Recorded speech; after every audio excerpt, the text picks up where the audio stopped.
any evidence of someone thrown into a situation of schizophrenia or other serious mental illness as a result of strictly because of a psychedelic experience. It may have been the trigger, but there might have been, it was going to happen anyway. Right. We just don't know. But in general, if you've got serious, if you have personality disorder, if you have bipolar, if you are at risk for schizophrenia, they will not accept you into these trials, and you should stay away from them. Yeah, that is a real problem with it being prohibited. The prohibition has really set back research and understanding decades. I mean, we should have been studying this stuff since the 60s. We had 30 years of hiatus in the research. I don't know of another time where you had a promising line of scientific inquiry all through the 50s and early 60s that's just choked off. And for 30 years, nothing happened. I mean, think of what we would know if we had 30 more years of research with these drugs. It's crazy. So now we're picking up the thread, and all that research is being resumed. But your point about prohibition is really important. When you have prohibition, you can't regulate. It's a free-for-all.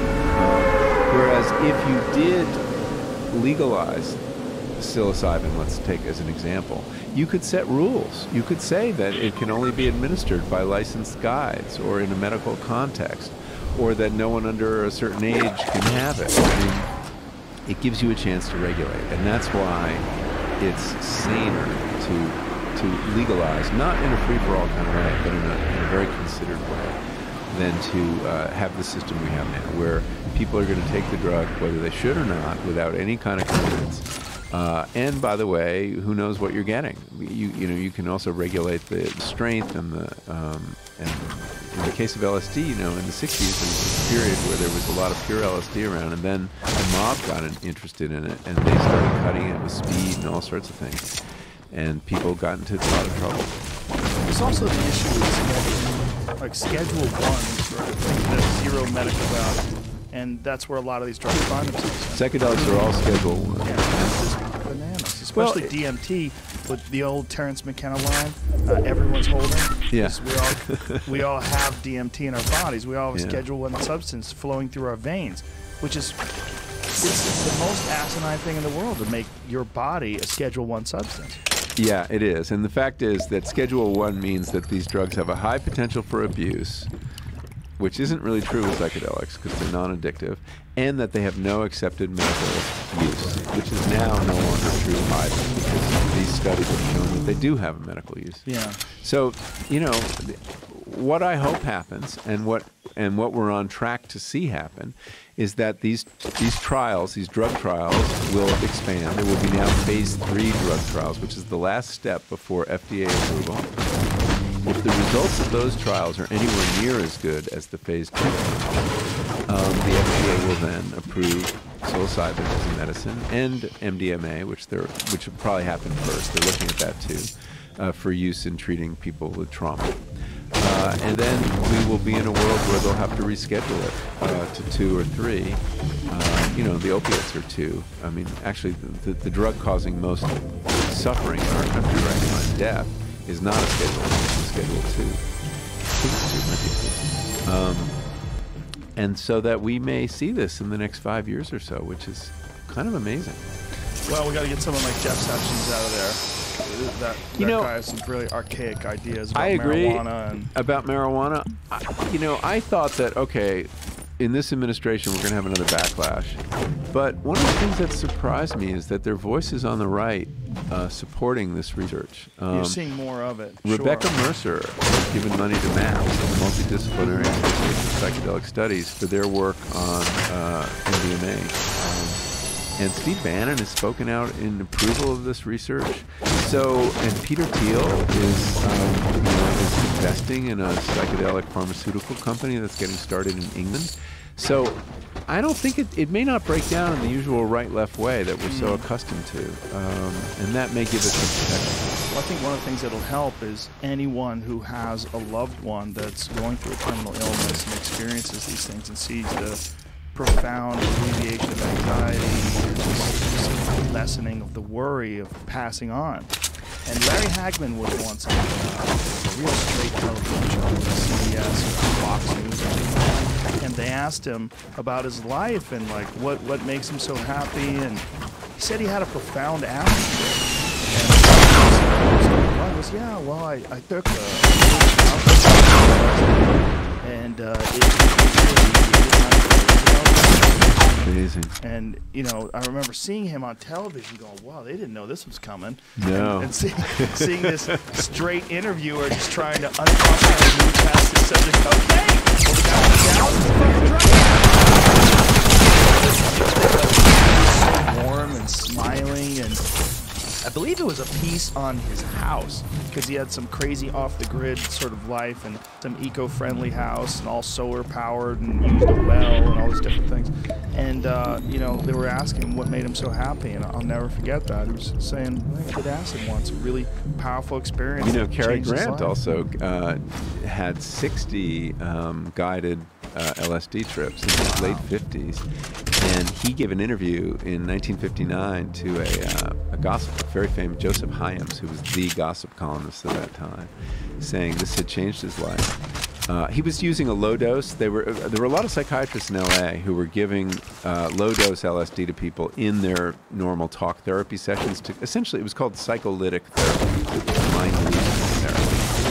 And it would give you more access to your unconscious and make you be able to talk about things that you might otherwise feel very defensive about. And he had 60 of these sessions, and he said he was born again. And he said that it had made him a much better actor because he no longer had an ego. He wasn't crippled by his ego. But then he also said, and it made me irresistible to women, which sounds a little egotistical. Hey, I have no ego, but chicks love me. Yeah. That's hilarious. Are you aware of any of the research they're doing now with ketamine and depression? And there's a lot of people that are getting administered pretty high doses of intravenous and intramuscular ketamine for depression, including one of my good friends, Neil Brennan. He's gone through it several times and talked about it on the podcast and said it was game-changing. Yeah, there's a lot of excitement in psychiatry about ketamine. Ketamine is an anesthetic. It's a dissociative. It makes you feel sick and that helps with pain. So I don't know if it's strictly speaking a psychedelic. It's not a classic psychedelic. It doesn't work on those brain networks. But it is legal because it's been used as an anesthetic, and it's relatively safe as an anesthetic compared to some of the others that are used. It's the one they use if you know, you come into the trauma center and you've been shot or something, you need surgery, and they don't have time to check whether you're allergic to any other drugs. That's the safe one to give you in a crisis. They also would carry it around during times of war and That's administering right. to people That's in the right. field. Yeah, they all. Yeah, they don't really understand how it works, but they give people what is kind of a psychedelic dose. They go way out there. It's fairly brief, I believe, and many people with depression have found relief. It's not permanent. It looks like they need to do it again every 6 months or something like that. But it seems to kind of reset the brain in a way that many people are finding helpful. And this is all legal. I mean, there are ketamine clinics where you can go, and psychiatrists who are administering it to people. So for people who are struggling with depression and can't wait for psilocybin therapy to be approved for depression, which is still several years away, ketamine is worth exploring. What about ibogaine? Did you look into that at all? A little bit. Ibogaine is a psychedelic from a root of a tree that grows in Africa, and it has been used specifically to treat opiate addiction. And that's, God, if we need something now, a tool to deal with opiate addiction. There are clinics in Mexico where they Kind of has one down there. Really? He opened it after he had his own personal problems with pills. He had a back injury, got hooked on pills, was really struggling to get off them. Went to Mexico to do ibogaine, got completely off of it, felt amazing, and realized, like, oh God, I have to help him. That's amazing. I mean, there's a bunch in Guadalajara. I don't know where he is, but there is people doing it. I don't know exactly what the legal status is in Mexico, whether it's legal or just Well, I tolerated. think most drugs have been decriminalized in Mexico, including LSD and mushrooms and a lot of other things to try to do something to curb the violence that they're that's interesting. experiencing from the drug cartels. At least keep it non-local. Right. You know, a lot of the violence is coming from the drug cartels getting money to ship everything to the United States. Right. No, we are driving Yeah, it's, with our use. but it is very prohibition is actually funding one of the largest drug and violence epidemics we've ever seen in terms of like what's happening south of the border. Well, yeah, and think about Colombia too. Yeah, the Civil War in Colombia was funded by our cocaine interest. So Ibogaine is a very intense drug. It is. Did you do it for this? No, I didn't. And I wouldn't do it. I don't think, because it has big implications for your heart. And really? Yeah, and in fact, so it is more toxic to the body than the so-called classic psychedelics, and it can last like 36 hours. It's a very long trip. It's really intense. In these clinics, you have to be on a heart monitor while you're doing it. And that was like, I have a minor heart issue that made me stay away from MDMA, which is an amphetamine. You know, I mean, I'm the kind of guy who goes to his cardiologist before he has 6 psychedelic trips to check it all out and make sure it's okay. What's wrong with your heart?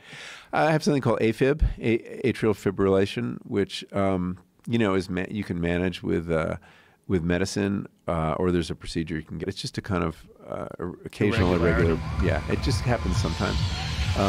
But my cardiologist warned me off of MDMA because it can raise your heart rate. Although I've subsequently learned if you take a beta blocker, it's okay. So anyway, I've never experimented with that. But anyway, in light of that, I would stay away. But I'm really curious about it just because we have such a crisis with addiction. But psilocybin is being used successfully for addiction. I talked to smoking people, lifelong smokers who broke their addiction with a single or 2 psilocybin doses. And they had extraordinary stories to tell. I didn't understand how you could have one trip and then give up a lifelong habit. And I asked people about this. And I talked to this one woman. She was about 60, and she was an Irish book editor. And she said I said, so what happened? How'd you stop?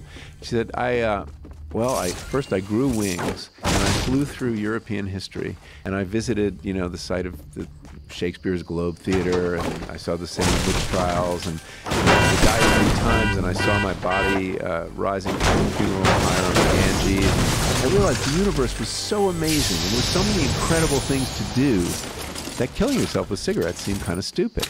It's like, I could have told you that. Wow. But see, it goes back to that noetic quality, that she had a perspective on her life she'd never had, or on the universe, and that she believed that smoking was stupid in a way she knew before, but it didn't have that conviction, that rock hard, revealed truth conviction. And I heard that from many people. And I asked the doctor about it, the psychologist who was running the study. Says, yeah, everybody has these duh moments on their psychedelic trips that end up being transformative. Did you have a duh moment? I had a lot of insights. I don't know if I did actually. How many different trips did you have while you were doing this? I had